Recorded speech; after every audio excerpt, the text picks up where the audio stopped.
Saya sih nggak heran lihat masalah rendang babi yang tiba-tiba jadi trending itu. Lebih nggak heran lagi lihat siapa tokoh-tokoh yang mentrendingkannya. Rata-rata orangnya ya itu juga yang suka cari panggung supaya dapat pemberitaan media seolah-olah mereka peduli pada masalah. Tapi sebenarnya mereka punya kepentingan pribadi untuk dapat nama. Apa sih permasalahan di rendang babi ini? Toh yang namanya babi udah pasti nggak halal buat seluruh muslim di dunia. Mau dijadikan sop iga, mau dijadikan tengkleng, mau dijadikan rawon. Kalau bahan dasarnya babi, ya sudah pasti haram. Sudah, nggak perlu didebatkan. Kecuali yang jualan nggak bilang babi, terus ditawarkan ke yang muslim. Itu jelas kurang ajar. Itu sama seperti di India, kalau mereka menganggap sapi itu suci, terus mereka dihidangkan masakan berbahan dasar sapi. Itu bodoh namanya, cari masalah. Tapi ya gitulah mereka dari dulu. Masalah Injil berbahasa Minang, terus pohon cemara yang identik dengan Kristen selalu jadi bahan perdebatan. Kayak nggak ada bahan lain aja untuk dibicarakan. Selalu yang diributkan masalah agama, seolah-olah dunia ini hanya sibuk dengan agama saja. Yang ginian nih, bahan gorengan yang selalu disambar politisi macam Fadly Zon yang lalu berbicara seolah-olah mewakili umat Islam. Berapi-api kalau bicara agama, tapi kalau masalah korupsi banyak diamnya. Apalagi kalau yang korupsi itu orang di partainya sendiri. Yang lucu lagi, beberapa kepala daerah seperti Gubernur Sumbar dan Gubernur Jawa Timur yang seperti dapat angin dengan isu ginian. Gubernur Sumbar, kita udah tahulah orangnya gimana dan dari partai apa. Dulu juga ribut masalah kitab Injil berbahasa Minang. Sekarang dia katanya sih sedang dalam masalah. Karena namanya disebut-sebut dalam kasus korupsi dana hibah KONI Kota Padang. Meskipun dia membantah, tapi kejaksaan juga nggak mau terima bantahan itu begitu saja. Penyelidikan jalan terus dan mudah-mudahan nggak terjadi apa-apa ya.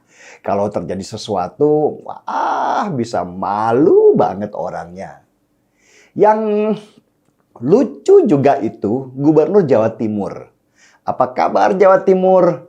Kok tiba-tiba ikut-ikutan ngeributin masalah rendang babi sampai harus inspeksi warung Padang segala dan berfoto dengan banyak makanan Padang di depannya? Kenapa nggak sibuk bahas kerugian peternak di Madura ketika ratusan sapi di sana diserang penyakit mulut dan kuku? Bagaimana cara mencegahnya dan apa yang dilakukan? Itu yang penting buat warga, bukan masalah rendang babi.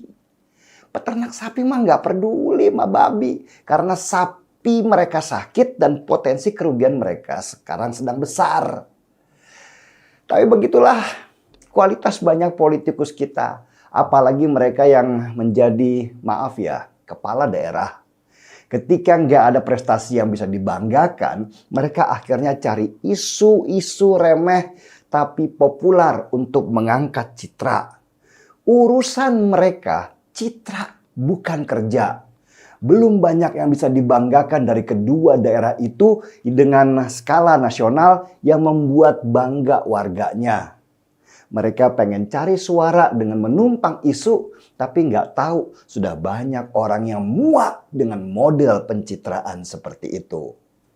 Mungkin kalau zaman Orde Baru oke lah, banyak media yang bisa dibayar untuk mengangkat nama kepala daerah dengan pencitraan.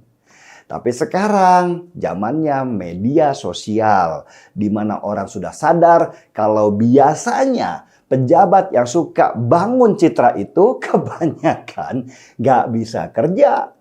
Tiba-tiba tertangkap KPK aja.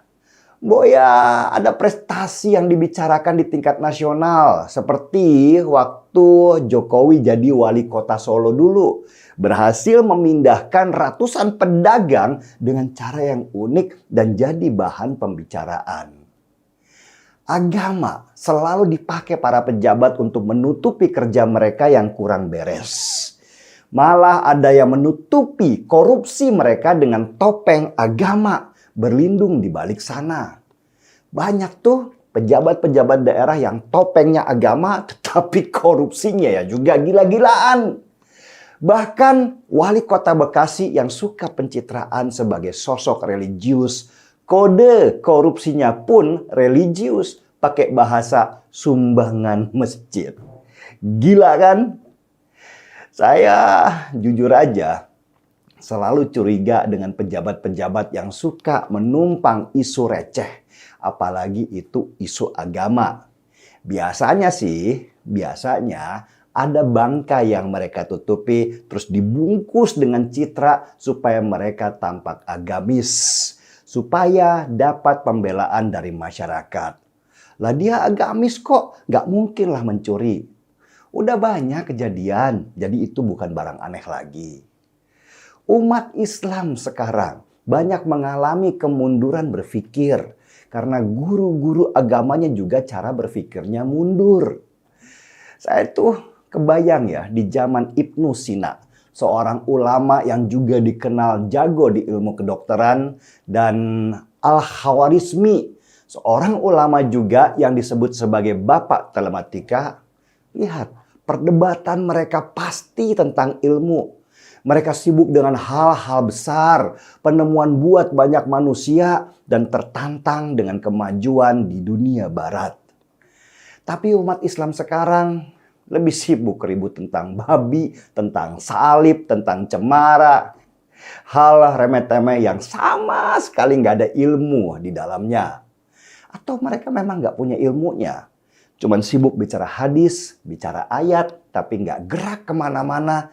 Kerjaannya cuman ngumpulin jemaah dengan modal popularitas. Heran juga, di negara mayoritas Islam ini ada yang bilang kalau pemerintah kita itu Islamfobia. Setahu saya, yang banyak sekarang adalah salibfobia, cemarafobia, bahkan sekarang ada babifobia. Fobia kok banyak amat, nggak nanggung-nanggung. Dan model seperti ini akan terus ada dan berkembang sesuai dengan semakin cepatnya internet. Mereka memanfaatkan teknologi untuk mencari mangsa, bukan untuk mencerdaskan umatnya. Karena di zaman sekarang, teknologinya semakin pintar, tapi penggunanya semakin bodoh dan barbar. Saya seruput dulu kopinya.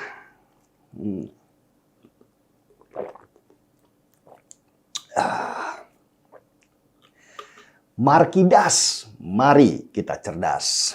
Saya Denny Siregar, kita di acara Timeline.